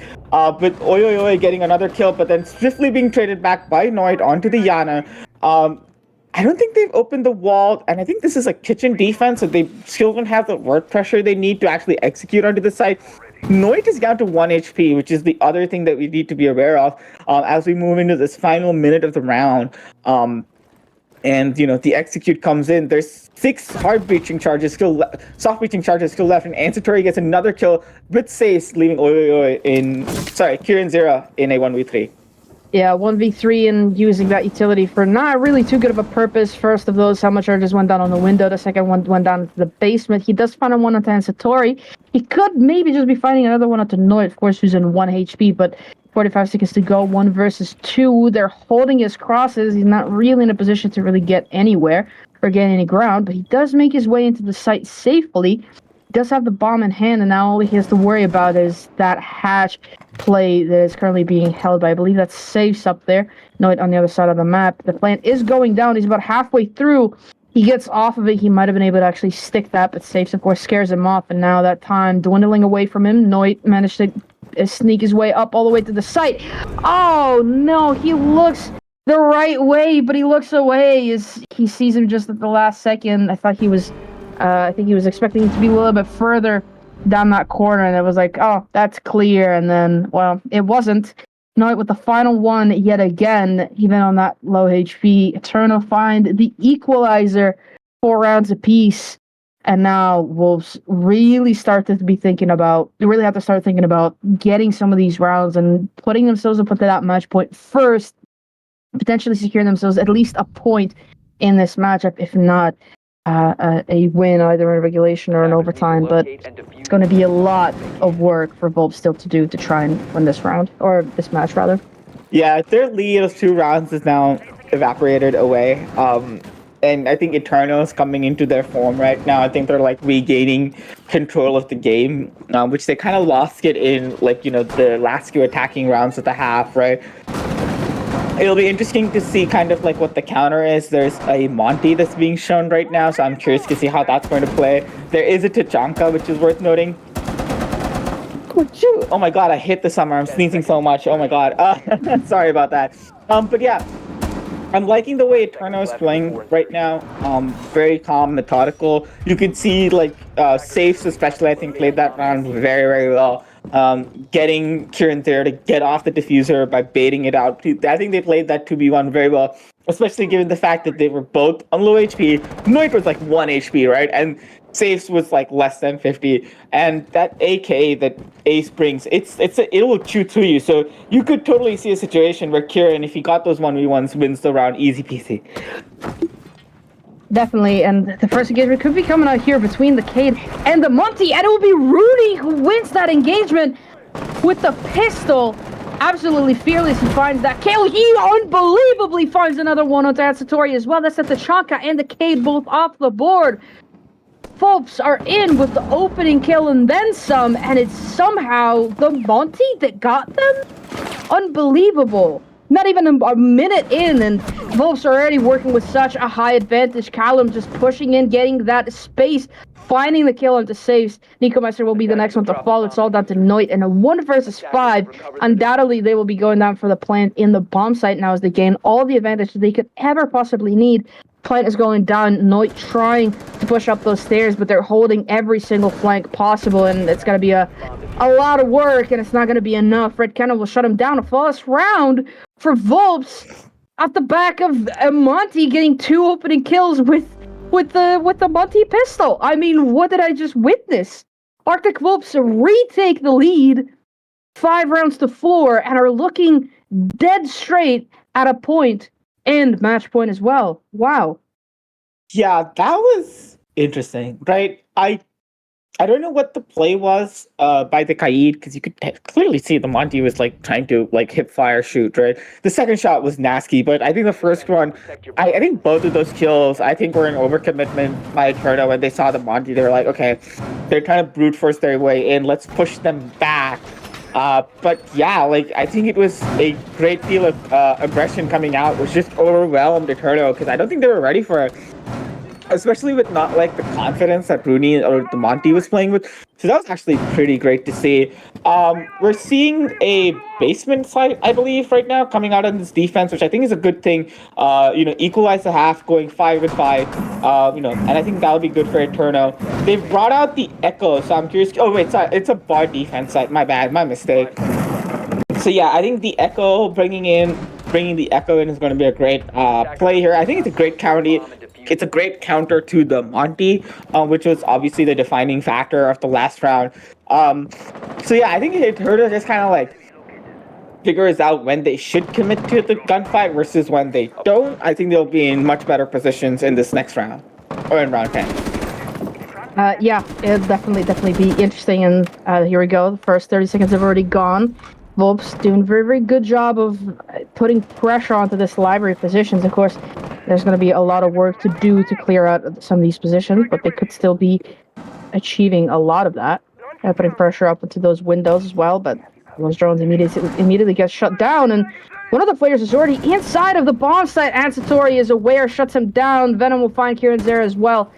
And now it's swiftly 3 versus 5 here for Rooney, and Red Cannon as the rest of their team gets shut down. Rooney back up on that. Monty will find another one with the pistol. Safes goes down. That will be the Echo, so that's a lot of utility being taken down with them. ETERNO complaining, or that's VULPES complaining about a visual bug, unfortunately. This is... not much that you can do about those, but still so much time for VULPES to work with to try and win this round out. Nico Meister getting a kill onto the Monty, taking that Scar player down, leaving it just up to Red Cannon and Oyoe. They're both positive, so that means that they're winning the gunfight. They could do it here to kind of like equalize the score. A nade being pulled, this could actually get them the kill that they need, but no, maybe it went too far, so it doesn't connect. But yeah, 2v3 now as Red Cannon actually gets the library repel kill. I'm surprised, again, I'm curious about the way that ETERNO's players are committing to these gunfights right now. It's very puzzling to see them kind of like over peak when they know that their mana advantage is kind of slim. Nico Meister tries to engage with the IQ, but then peels back off. There is library control, so now there might be a player on the hatch. Nico Meister could get the kill, but in a 2v3, ETERNO's going to have to play this very carefully if they want this round win. They definitely will, but and Red Cannon still yet to regain that diffuser. Of course, once they have that in hands, that's when the round will really be turning around, and Red Cannon will find Satori. I was just about to say that Satori could be catching them off guard, but he won't. Will find Noit, and now it's all up to Nico Meister in a 1 versus 2. Still yet to retrieve that diffuser. 30 seconds to go still. They're face checking everything, not really sure where that last player could be hiding. Their best guess is that he's probably around site somewhere, but of course they're going to have to play together if they want this round win. There goes the drop from the balcony as well. Just peeking straight into the bomb site. And they know he's behind the bar. Both are inside, and Red Cannon will find the final one. Nico Meister will go down. VULPES not only retake or extend their lead, but they put themselves on match point here. They put themselves on map point. They take or secure a point in this matchup, so they make sure that they're not going home empty-handed. And ETERNO now are trailing 2 rounds behind. Again, we already saw that at the half switch, and they're really going to have to work tirelessly to get to a point where they can equalize this again, put us into overtime, and potentially take this win in the overtime. Attackers need to locate and defuse. Yeah, again, I think ETERNO just overcommitting and just handing away too many 1v1s. Like, seriously, it was just kind of problematic, the amount of 1v1 engagements that were given away.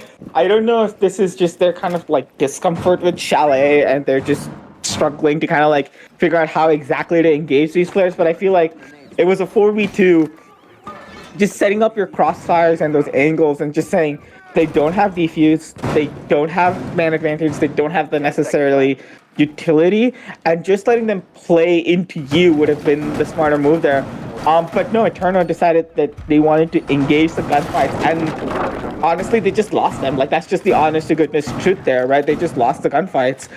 So I think just kind of like a little bit more patience would be helpful for ETERNO, just kind of like saying, guys, listen, we have the advantage, let's just hold on to it. I think is the play here. But yeah, keep bringing that Monty. It's working out. Yeah, it definitely is, especially with Rooney taking care of a lot of those opening kills. You know, the previous round wasn't the opening kill necessarily. Not, you know, of course, a couple of his teammates already died by that point, but it was the opening kill for his team, and it definitely opened the round wide open for VULPES. And if he could find another one just like that, it could really be good. What? The wall! He finds him! Through I don't even know how many walls that was. What just happened? I mean, we saw earlier a wall bang coming up from I don't was it Oi Oi Oi on the dock all the way back in round 2. Yeah. But this is so much worse than that. I mean, it was the pistol, the Monty. Unbelievable. He's trying to find another one here. If they just swing him at the perfect moment, he could get it too. Knight will find the refrag onto Red Cannon. At this point, he's just wasting a lot of ammo, not really finding anything, but still, wow. 4 versus 4, make that 3 versus 4, as Ansatori will find Callum shutting down this attack more and more. Knight still immovable from inside of Kitchen, and Kieran Zara being on such low HP, he could just be going down next, but Oi Oi Oi is very, very close up on that Kitchen player. He could just be finding the kill there. He hears him going to drones. Oh, what a flick! Wow. This is just an exchange. The exchanges where every player seems to be on their A game. Oh no, Ansatori will shut down Kieran Zara. It's all down to Rooney, who I wouldn't even put it past him to get the ace here, to get the clutch win here with that Monty, but it's going to be such a tall order to actually achieve that. 50 seconds to go. He has the diffuser in hand. He's got that Monty shield. He's got that pistol as well, but of course, it's going to be a lot to go through. There's 4 defenders still to go through. And of course, there's an Echo still to play against, who of course can, you know, knock his shield away from play and can leave him vulnerable. That shield yet to be extended actually in this map so far, or at the very least in this round. There goes that Echo drone, just concussing him a little bit. He tries to go for the swing, but Ansatori's there to find him. The round will go to ETERNO. They close that lead a little bit, or they close that gap a little bit, but VULPES still on the advantage, still on match point, and as this is now the final round of regulation, we will either be seeing Arctic VULPES take 3 points from this matchup and really, really secure this round after it didn't look like they were going to secure them anything after how Oregon went, or ETERNO are going to shut them down either in this round and then in overtime, or are looking at least their 4th point here. Yeah, need to locate and defuse. I have a strong suspicion this is going to go to overtime. I have a very, very strong suspicion we're going to see an overtime game on our hands here. I think Eterno is beginning to figure out how to counter the Monty. I think the adjustment, I think you saw that specifically on the chimney position where they were definitely like grouping together, like trying to play off one another, play off the contact basically, which I think was a bit of a weakness in the previous round. So I'd like to see if they kind of hold on to it here, and like if that's what the actual solution is, or if that was the actual problem that they're not playing well together, or they're not playing close enough together. Let me put it that way. They're bringing in Osa and Amonte, so they're kind of like doubling down on the shield utility here, bringing the ace on Callum. It's a kitchen dining defense here, being played out by Eterno, and I'm just curious to see. I think the last round was like really like telling how scrappy this map has gotten, right? Yeah. Like these gunfights are not something that you can see kind of like, and a lot of this is the pace that Arctic VULPES is setting, where it's just unfettered aggression coming out, but mostly out of Rooney on the Monty here. But you can see how they're like, you know what? No, you're just going to play a scrappy game, have them like, really have them like get into these gunfights and just win on just sheer gun skill alone. Definitely, and that's something that you would actually expect to see from VULPES. We've spoken about this all the way at the start of Oregon, where they're a very, very aggressive team that love to do this, that love to take space, that love to force their opponents into the gunfights that they normally never would be taking. And it's working yet again as Oyoyo will find the opening pick here onto Noit. Rooney's challenging with that. Monty yet again will get shut down this time. Saves finds him. Callum will find another one to Venom, immediately refragging his teammate and leaving Eterno in a 3 versus 4 with so much time still to play out and so much time still to try and hold on to this round. And Satori will be the next one to get challenged downstairs in the bomb site as they're trying to clear out this utility, trying to clear his claws off the wall and get that wall opened up. Meanwhile, is there anybody still left upstairs? Oh yeah, there is. Safes is still upstairs, trying to hold on to that position. Meanwhile, Nico Meister is trying to help Ansatori as much as he can down below inside of West Main. Nico Meister does find Callum as that wall is getting breached. He finds him. I don't know if that was through the breach or through the doorway, but nevertheless, he finds that equalizer. And now 3 versus 3, minute to go. VULPES have that wall open. They could just be going for the plant here, but of course they're going to have to be very, very careful about how they play this out. Drones are coming in. We'll finally see them utilize this information to try and find out the positions of a lot of these operators. Of course, and Satori's position immediately given away by that drone, but Safe still in a power position on these Solarium stairs, trying to hold on that backside to deny any pressure coming up from that side. Hopefully get a kill and deny VULPES from really gaining too much advantage here, but that time is dwindling down. VULPES are really slow down the pace here. And now with only 30 seconds to go, they're going to have to be very, very secure in every single gunfight that they take, because they cannot take any more chances. And Red Cannon finds that swing onto Nico Meister. It's all down to Safes. And then Satori, on top of the hatch, could just be getting taken down by Safes, but Safes 10 seconds remaining. Has made his way downstairs. Satori is down below in the basement trying to go for a C4 into the planter. He finds him. Kieran Zara will go down. They don't have enough time. They do. They find a planter anyway. They find the plant. The plant will be going down. Oh no, but his teammate gets shot down, and Satori is there with a revolver to find the last one onto Red Cannon just as that plant was hairs away from getting planted. We will be seeing overtime. Both teams have secured themselves a point. And what is this matchup? If you had told me after a 7-0 closeout from Eterno on Oregon that we'd be seeing overtime in the next map, I would not have believed you. I simply would not have. But VULPES were very, very good at being very dominating so far this entire game. And it was only at the tail end of that round where Eterno really woke up and hit those shots. That C4 kill into the planter was absolutely the most crucial moment of that entire round. And it really, really showed. The round goes to Eterno as we see them stick it onto the defense in overtime. But what a round, TARDIS. What happened? I don't know if they factored it in, but I think it really just came down to where the Ulsa planted. I think that hatch being open, I don't know if they just kind of like forgot about it because they had such little time, right? The position where the Ulsa was planting was incredibly default. And so I feel like once Red Cannon, Diana had killed Nico Meister on the castle in the deep position, I feel like the play was to plant deep, right? I think that's how you win that round. Not planting deep there was really what cost them the round, and just the amount of time it took for them to actually get to the plant. I think the idea to push the vertical presence and like say, okay, we have what we need for this site, but it's the vertical that's kind of holding us back, was like the one big failing there, where they decided to push that vertical position far too late as Nico Meister on the Catcan gets the opening pick onto the Jackal, thus crippling the roam clear in this first round of overtime. I have to say, overtime tends to be the place where the win pattern flips, so don't be surprised to see the defenders actually skill this out as Noid gets another kill onto the Yana of Red Cannon, crippling the attack even further by taking out the only set of nades that they have.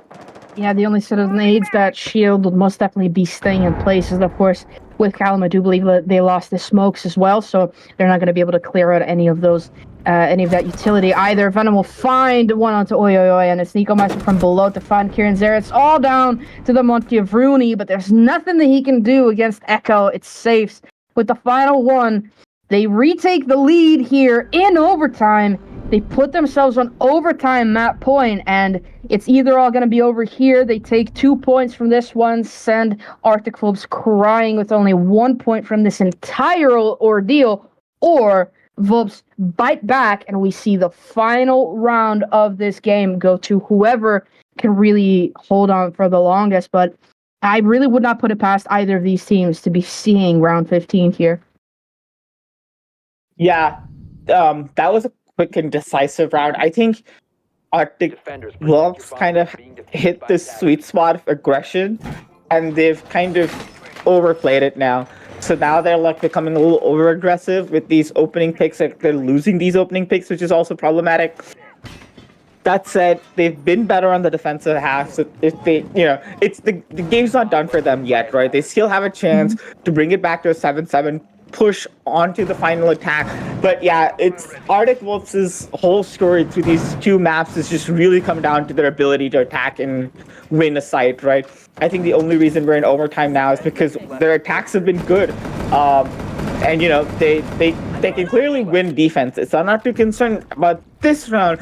My concern is more on ETERNO. Can they play the Nook appropriately? Is the Nook going to be ready into this time around? Because the Nook has Nico Meister's Nook has been lurking in that garage play. So are Arctic VULPES going to be able to see that coming this time around? That's my biggest question here in terms of how this attack is going to go and whether or not Arctic VULPES can actually read into it. They seem to have, because here you go, they've cooked the nade for Nico Meister. He gets straight back by Callum on the Frost. Yeah, that was a very, very quick trade out from both of these teams. Oh, okay, well, a little bit of inappropriate there in the game chat. Of course, it's a bit of friendly banter. I don't think that any of these teams really have beef with each other. Just sometimes it slips away a little bit. But in any case, it's a very, very quick 4v4 for these two teams. And, well, that's two very important operators immediately being taken down. But now the next one could be just going down as well, as those drones are spotting out. Oi.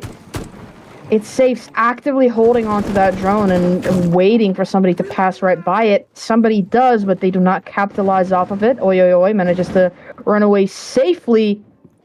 And, no advantage was really gained there by ETERNO, who really, really could have had a good chance. And something should be mentioned here. Oh, no. Rooney will find Venom as well. I was going to say something should be mentioned here is that this bar gaming site was won twice by the VULPES before, and Rooney taking down another one. It could just be one again. And Satorian safes in a clutch position yet again. The two of them, the duo, one of them will get shut down, or get downed rather, by that smoke babe on the up on that roof, and it's all down to safes. How many times have we seen this man in a clutch situation so far this game? I don't think I have enough fingers to count it, but yeah, he's definitely found himself in this position before with only a minute left. I don't know if he's going to go for Ansatori's revive. I don't know if he has the time. Safe's clutches have really just come down to how much time does he have left. The one advantage he has going for him right now is that he's on full health. I think it's worth attempting to recover Ansatori. So I think he's concerned about being swung on by the piano position. No, here he goes. He's committing to the revive, which I think is a good idea. A 2v3 is way better than a 1v3. You know, as we go into those last 30 seconds, they could get these opening picks and then maybe try to go for the side execute as the last 30 seconds come in. But it's really just going to come down to, does anybody over peak? Here, oh, yeah, it does over peak. And this might be the opening that these last two attackers need to actually close this match out. Yeah, 20 seconds to go. The spam picks are coming out. There's so much information that VULPES still have at their disposal. And Callum down below holding on to that position behind the shield. Those frost mats could come into play yet again. Safes is there with a beautiful swing onto Red Cannon. All of a sudden, it's a 2 versus 1. Plant is going down as they drop the hatch. Both players are holding on for each other. Saves finds Callum. ETERNO win the round and win the map. They take 5 points from this one. VULPES do not go out empty-handed as they take 1 from this. But ETERNO, undoubtedly the most dominant team so far, not just in this matchup, but also in this entire season. They pick up yet another win and remain the only team to have lost only once. With a beautiful, beautiful display of just everything coming up from ETERNO. Beautiful comeback here as it was looking a little bit dicey there, but very, very good on them and a very, very good match win from them. There's not much that I can say about that there, but also VULPES playing with a team made up of mostly substitutes brought it all the way down into overtime. How has that happened? And Rooney on the Monty, I mean, there's so many highlights still to talk about VULPES, even if they went out from this match the losers. Yeah, I think talking specifically about Rooney, right? I think we didn't see it too much because I don't think we found it as impressive as his Monty plays, but he was doing a pretty good job on the smoke as well. I think he was playing really good on the smoke. He was getting those picks, especially from the library position. He was doing really, really well on the shallow defense, and I think that was crucial for Arctic Wolves actually kind of bringing it all the way to an overtime game, right? Like I think that was key for them. So I'm glad to see Rooney kind of do well, but obviously I think if we're going to go into it, I'm just going to declare, I don't know if I can, but I'm just going to do it. I think Safes was definitely MVP. I think he definitely deserved that. The amount of times he was coming close to clutching it out, I think had the opportunity, like if Safes won at least one of his clutches, like I don't think this was an overtime game. Like I don't think we would have gone to overtime if Safes could have clutched it out. But he was playing it really, really well. Especially in that last round, I think a lot of that was just him making good plays, bringing Ansatori back up, and then actually then playing that 2v3 quite well. I have to give it to them. I think they played it well because, for better or for worse, Arctic Wolves decided to overpeak and overcommit, right?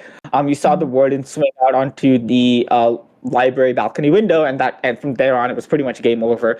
So I'm glad to see ETERNO kind of play their team composition together. I think their defenses, I think they need to work on how they decide to commit to gunfights or when their individual players decide to commit on their gunfights. But at that point, I'm just nitpicking. It was a great game. I'm really glad to see how it ended up turning out. It was a fun game of Chalet, definitely.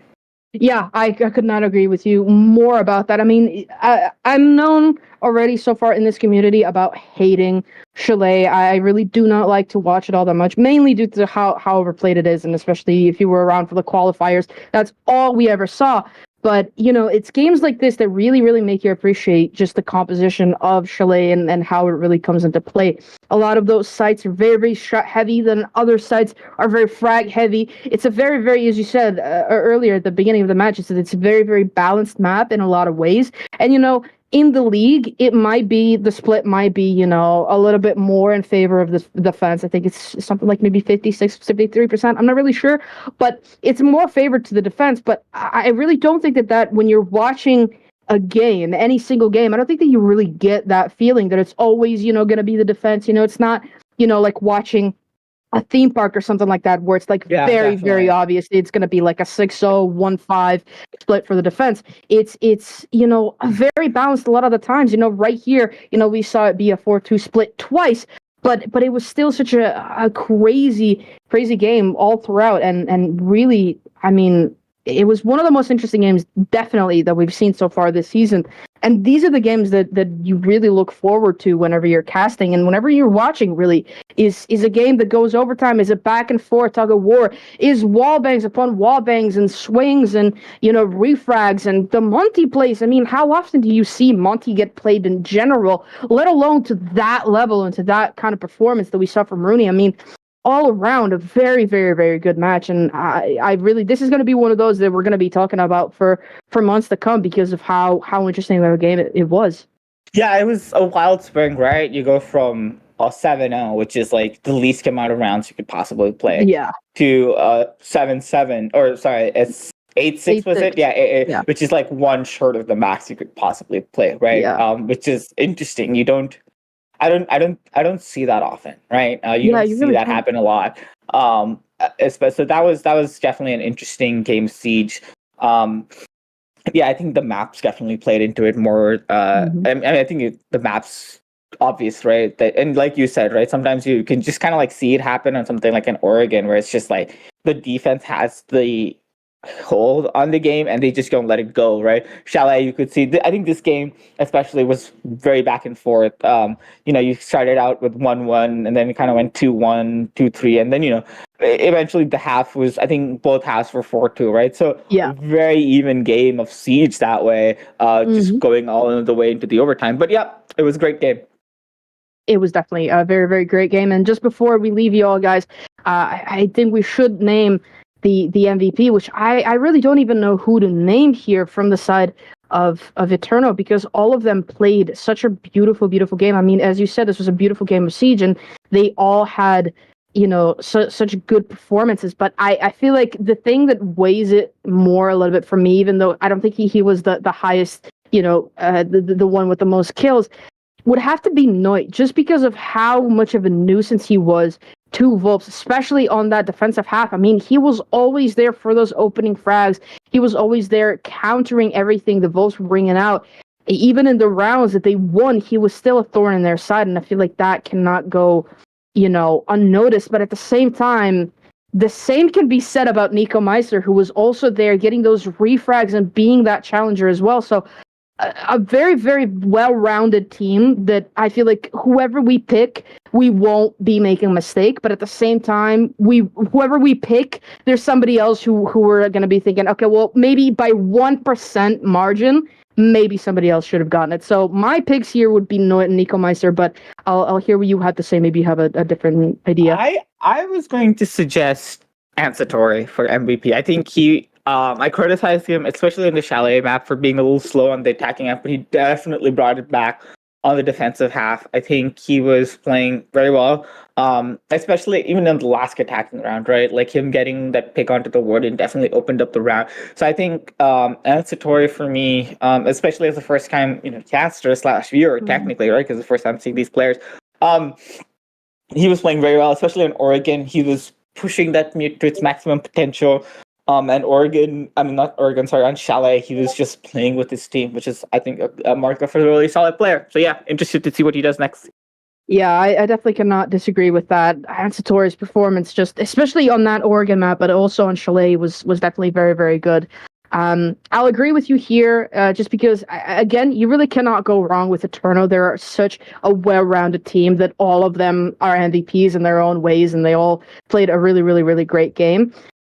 So I guess we will be giving it to Ansatori, and that will make him the sort of leader of the MVP race with 3 MVP wins to his name. So he's the first one to actually reach that particular milestone, and that definitely puts Eterno up into the lead as far as the MVP race goes. So definitely make sure to stay tuned throughout the rest of the season. Of course, we still have the rest of round 5 to play out on Sunday, and then we have round 6 and 7 still to play out of this season. So it's definitely all going to be very, very interesting matches. And actually, speaking of the rest of the season, is with this win, with these 5 points to their name, Eterno put themselves into a absolute and complete, They've locked themselves in. They've locked themselves in. Yes, that's the word I was looking for. I couldn't find it. Yeah, they locked themselves in for sure now for the playoffs. So even if they end up losing their matches throughout round 6 and 7, they are mathematically impossible to not make it through into the playoffs. So that is going to be very, very interesting to see how they actually fare up against some of these teams and some of the Premier League's team as well, who will be promoting themselves into the playoffs. That is going to be a whole other ball game, and I cannot wait for round 6 and 7 to close out and for us to actually be able to see that playoffs come into play. But that has been all from this game. We'll close out this game now. I've been Retro. Joining me was TARDIS. This was an incredible game. Thank you for joining me, TARDIS. It was a lot of fun casting with you. Likewise, man. It was fun. Yeah, it was. It's definitely good to get the gang back together. Of course, we used to cast before, but of course, it's been a while. We spent a long time apart as far as casting goes. But in any case, that will close out this game. Thank you everybody for watching. Make sure to stay subscribed to our YouTube channel so you know when we next go live. Keep up with our socials as well. Thank you everybody for watching. Have a good night. Thanks, guys.